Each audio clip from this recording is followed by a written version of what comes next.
You're listening to the 4-Phase Cycle podcast with your hosts, Dr. Alex and Megan of ZESTY Ginger.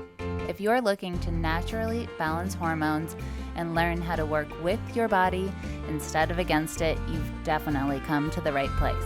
As a duo of an integrative MD and a functional diagnostic nutrition practitioner and best friends, we use the 4 phases of the female cycle in combination with functional lab work and mindset practices to transform the lives of the women we work with.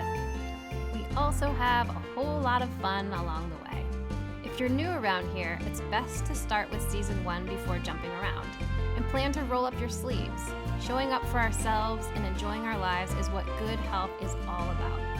Just a quick reminder though, this information is not intended to diagnose, manage, or treat disease. Always consult with your doctor before making changes. Hello everybody, Megan here for a solo episode. Welcome back to the podcast. We are so happy to have you here, always. I want to share a little journey, a little trip I took recently, and the lessons that I learned from it. The title of this I decided to call, Can You Be Grateful While Life is Handing You a Shit Sandwich? It seemed really appropriate because really quickly in the last couple weeks, things happened that shifted everything in our household. My husband's brother, my brother-in-law, got into a little bit of trouble in Mississippi. And we got a call saying, I really need you to come get me. I really need you to come bail me out of jail. I really need help. I really need a fresh start. I really need support. I have nothing. I'm not going to make it in here. I'm literally fighting for my meals. He was put in a high security place where most of the people there were violent offenders, while his crime was not. His crime was being in possession of stolen property, a car that he had from a friend a little bit too long, we'll say. So really quickly, our world shifted to what do we do? What is ours to do? Can we help him? How can we help him?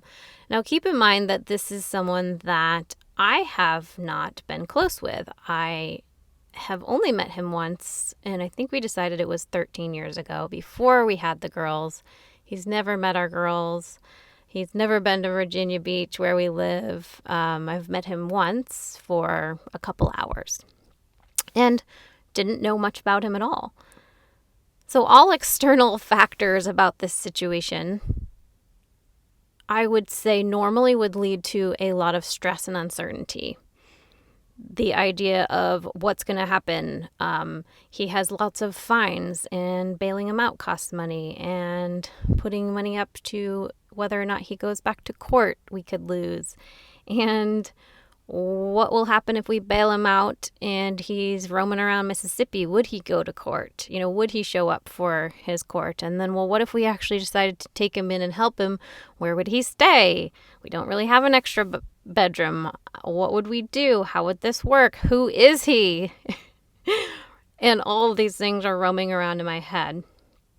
At the same time, this is the very first time in my life where I've had something that I would consider in the moment to be, let's say, negative or very uncertain, lots of chaos. And at the same time, I had this really clear feeling, this really clear knowing, I'll call it an intuitive knowing, that we were supposed to be helping him, that I was supposed to go get him, and that everything would work out. I kept kind of looking around as I felt really calm, and at the same time, everything around me didn't feel calm, and kept questioning, am I losing it, or is this actually a strong feeling of intuition? And I didn't know the answer until now. It's been a week, and I 100% know that was intuition. So I ended up going on quite the little trek. My husband, being in the military, is not allowed to travel outside of the state right now with quarantine rules, and you have to get prior approval. And we had to make a decision really quickly on a Thursday. Is somebody going to go pick him up in Mississippi? And so I was the volunteer. So I drove 15 hours by myself to get someone that I didn't know, picked him up, and drove back 15 hours with my brother-in-law, who we now know each other very well. I just really didn't know what I was getting into. And from the second I left to go get him, things lined up. Being COVID situation, there's not a lot of people who will easily take you in and stay at their house and all that kind of thing. And I had a friend who, Amber, upstairs mom, who you've met on the podcast before, staying at her friend Vicky's farm. They're working on their business together. They're at Farm to Souls. And she said, absolutely, you can come stay here. So I got to stay in Georgia on the way, which made it a much more doable drive. I broke it up into 2 and then drove to Mississippi, picked him up, turned around, and Amber also let us stay there on the way back. And it was just so interesting to watch this play out, where I'm seeing my brother-in-law, Danny, is in a place where he literally didn't have anyone else to call. There was nobody else to bail him out. There was nowhere else to go. And I started to recognize how grateful I am for having lots and lots of amazing friends and contacts. I feel like I have about 80 people who would take me in if, heaven forbid, I ever ended up in this kind of situation. And from the very beginning of this journey, I realized how grateful I am to have those kind of close connections, because in a world of chaos right now, I do really feel we need those close connections.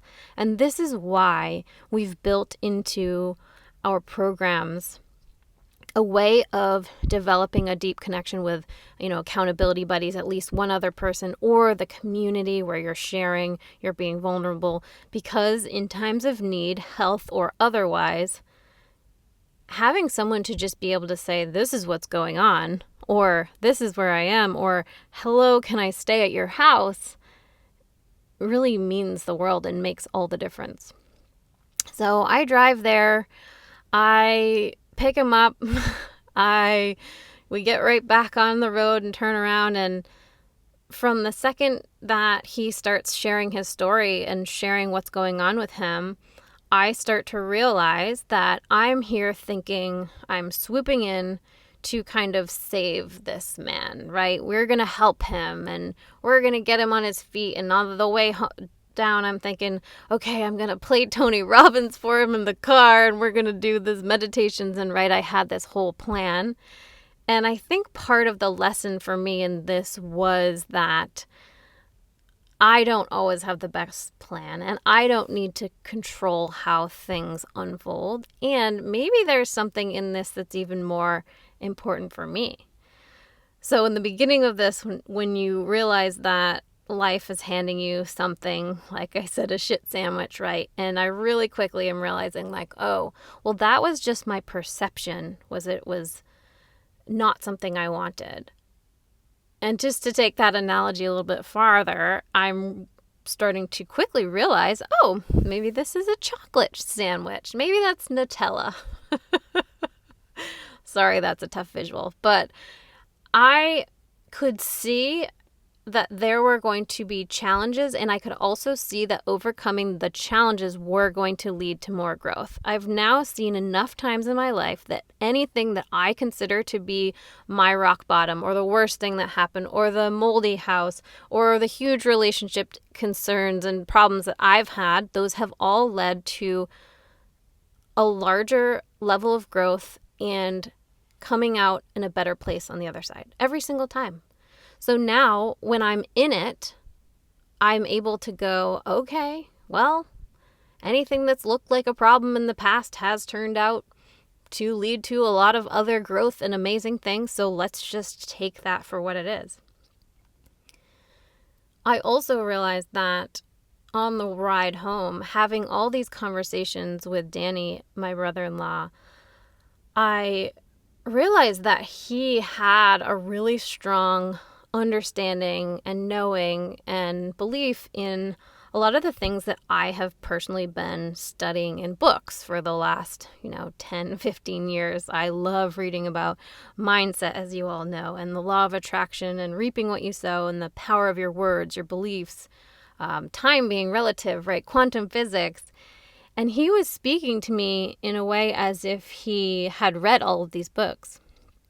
And I started to dig a little bit deeper. I'm like, okay, how is it that with all this knowledge, you are where you are? How did you end up in the situation of being in Mississippi in jail with nowhere to go?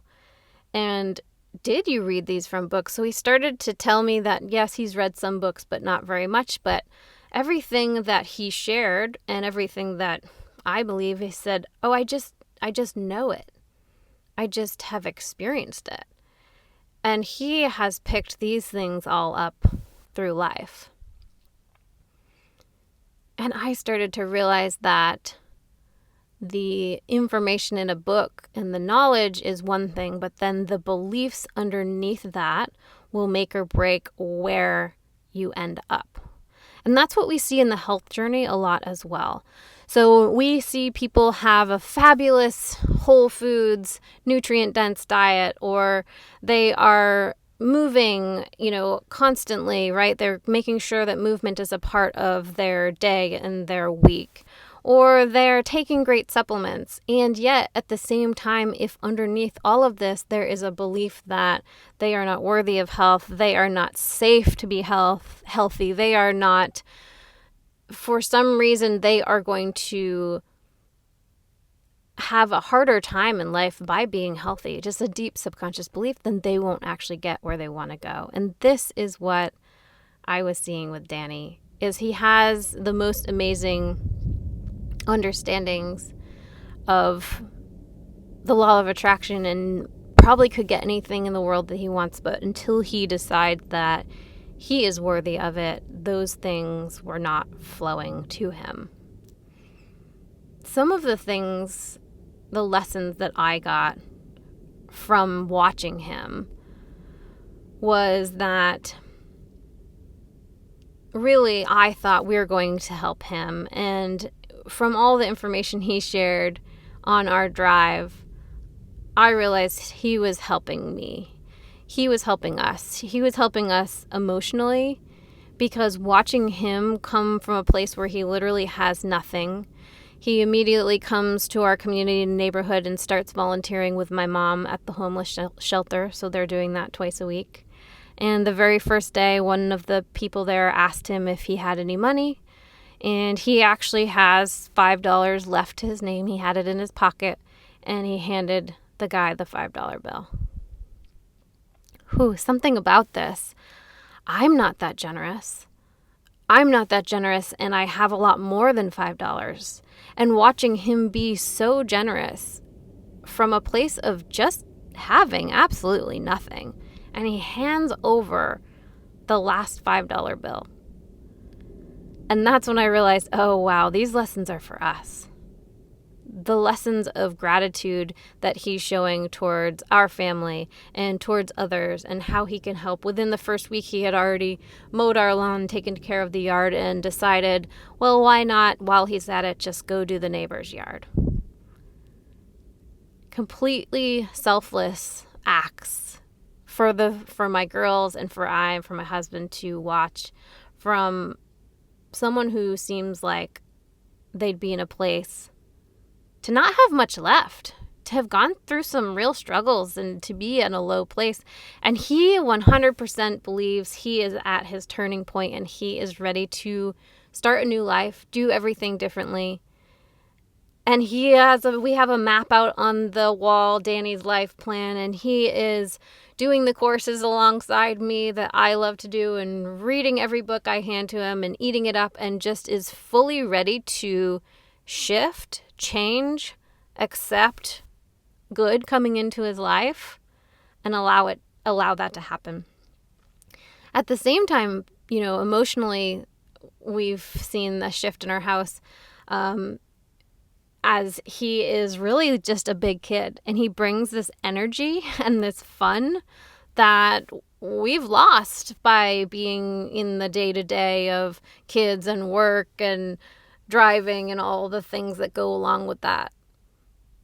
And it's such a good reminder that just the smallest things can be fun. He put on my husband's onesie skeleton costume on Halloween.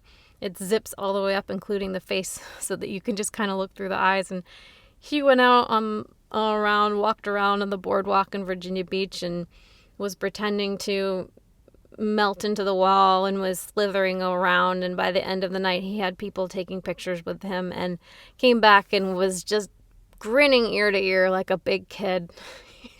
Just like, that's the most fun I've had in a long time. And that took nothing. There was no money involved. It was just a costume and his legs and a smile. And oh, wow, is that a good reminder or what? That we already have this fun and joy inside of us. And everyone in the house has already shifted just having him around. So again, I'm thinking we're coming to save this guy, and really he brought the energy to our house. And, when you need help in life, many people suggest, when you need help, help other people. And that's exactly what he did. Went and helped the homeless when he had just been on the streets 3 days earlier. When you have more time than money, volunteer, right? If you have more money than time, maybe you want to give some money. So many good lessons. Just seeing this shift, just seeing it happen right in front of me. He's transforming day by day, and so excited for a new life. So excited for every day past 40. He's 40 years old and he's ready to just have the next 40 be completely different than the last 40. And we, at the same time, are feeling this shift in energy, and it's causing me to think and push. So there's this joy inside of him. I'm like, man, we might have a house and a savings account and a car and clothes. And at the same time, that kind of joy you can't pay for. It's just a part of him. And it's so cool to see that it exists completely outside of external goods and things. And he has said that no matter where he goes and what he does, he always finds exactly what he needs. A place to stay, food. It just falls in his lap because he is a giver. He will pull over on the side of the road anytime he sees someone struggling with a tire. They need someone help changing their tire or something that has happened to their car, or someone in need. He's there to help. Whereas a lot of us who are so busy in our day-to-day just don't even notice. We don't even notice those things. And all the things that are around the house that I had started to think, oh man, I would really love some help with. There's a few projects and a few things that were building up on my list and starting to feel a little heavy, right? Running a business and growing our group programs and helping so many more women, and then recognizing, okay, I may need to start to get some help where I'm not the only one always cooking or driving the girls to school or doing the dishes. And also there were some house-related things that were still left undone related to kind of the moisture we had. Many of you have heard our mold journey. There's 4 episodes about our mold journey. If you didn't hear that yet and you're interested, you can just go to zestyginger.com/moldy to hear my whole journey. But I am always on the lookout to make sure we're keeping the moisture level and the water level and the crawl space. And at the same time, I don't always want to be focusing on the problem, because I think then that puts us in a stressful state and we attract more problems. So it's a fine line of, okay, there's still some things I can see not being fully the way I want them, but I was just kind of doing a loose focus on them without worrying about it, but also having some awareness. And here comes this person who has a background. He went to school for culinary arts, but then ended up doing a lot of contract work. it's a builder, a welder, a woodworker, all the tools, skills with the tools and handyman tasks for sure, and immediately jumped in to help and fixed 3 different things that have been in the back of my mind that there might be related to moisture, and was very knowledgeable about crawl spaces and how to shift our French drains to be more effective, and has done all that already within a week. And currently, right now, while I record this podcast, he's in the house cooking chicken noodle soup from scratch. And he was more than happy to take on the challenge of making gluten-free noodles, because this is a family recipe that he's making that his mom always and grandmother made for them. But it was always with, regular noodles made out of wheat flour. And I said, okay, if you're up for the challenge, he's got his gluten-free flour and he's doing anything he needs to do to alter it, and was just ready to take on the challenge, has completely accepted living, not accepted, is embracing living and eating the way we do, whole foods, gluten-free, and feels amazing. And also has created a daily workout, rotated between workout one day and yoga the next. So I physically, since he's been here, have shifted my energy, because I hadn't been making time for any kind of strength workout. I had been telling myself that I didn't know how to do that on my own, and I wasn't going to go to a gym, so I will just keep, walking and moving in yoga. But this has shifted my belief that I can do this at home. After 1 week, I'm ready to go and I feel great. Just some easy exercises that all they require is, my body weight.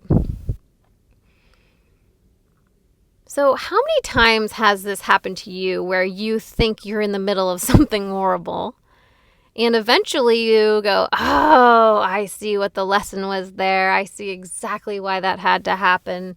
And I'm now embracing it. Sometimes we don't do that. Sometimes we hold on to resentment and anger, and we're bitter. And if you're in that place, I want you to consider what that message is that's being sent to your central nervous system, and that message being sent from your hypothalamus to your adrenals, and what's going on with your hormones just because you are holding on to anger and resentment.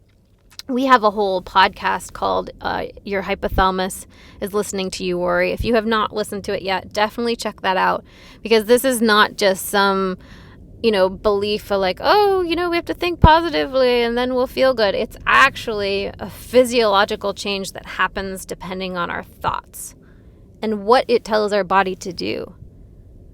So if you can get into a place where whenever anything happens, I'm doing air quotes, but good or bad, right? You immediately know there is no good or bad. There just is. And then what's going to come from this? What can I learn from this?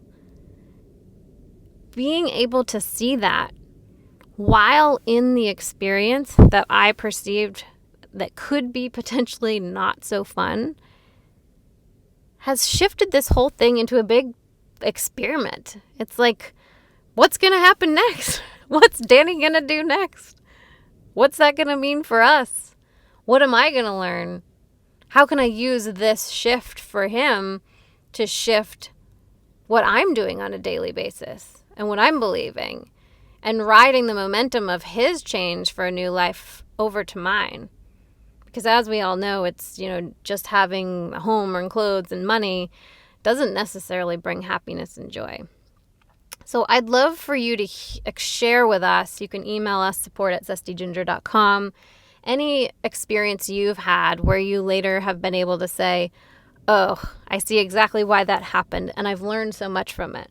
Many people are experiencing this during COVID, right, during quarantine, where it doesn't seem like a great external situation, and at the same time they're able to pull out some things from it where they go, oh, I actually am so grateful to be forced to slow down, because I didn't realize how disconnected I was from my kids. I didn't realize how disconnected I was even from myself, or that there really wasn't necessary to do these 8 million tasks I was doing, because we had this time to step back and say, okay, how is it without those things? less activities, maybe just things you don't want to do anyway, and start to look at it. But can you keep those changes and carry those over into the rest of your life? Can you take that lesson, or are you going to go back to your old programming of I have to do more, work hard, be type A, get things done, check things off the list to be worthy? It's that belief that's going to keep us going and going and going and running our health absolutely into the ground. So if we can be in a place to actually see the good in something as it's happening, it's so incredibly powerful. It just carries you through in a different way, and it allows you to see it in a different way. When you're looking for what's going to come out of this that's good, maybe we're creating it as we go. Maybe these good things wouldn't have come out of it if we hadn't had that mindset. Maybe I'd be miserable right now and annoyed that somebody's in my kitchen and I'm having to sit in my car and record a podcast. But I'm incredibly grateful. I'm incredibly grateful for the whole experience, for the whole drive, for the whole perception shift of how much I have and how that doesn't necessarily make you happy. So I don't think we need to lose all of our belongings and our money and go to jail or have a brother-in-law do this to experience it. But how can we see this in the small things that happen in life? We'd love to hear from you. Anything that comes up for you on this topic, at ZESTY_ginger, tag us on Instagram, share your stories. I'm going to be sharing all the chronicles and funny stories about Danny as we go, because he seems to bring the party wherever he goes, and I just can't wait for this to unfold. All right, have a fabulous day, everybody. Thanks for coming out to hang with us on the podcast. It is our goal to transform the way women are treated in healthcare, and we need your help. We need your help to get the word out. We have a lofty goal of 1 million downloads, and we know that as this podcast grows, we're going to be able to reach more women, get more amazing speakers for you, and bring the most cutting-edge information. If you found these podclasses helpful, please take a moment to text 5 women you know the link to the series. We appreciate your help so much. Can't wait to see you next time.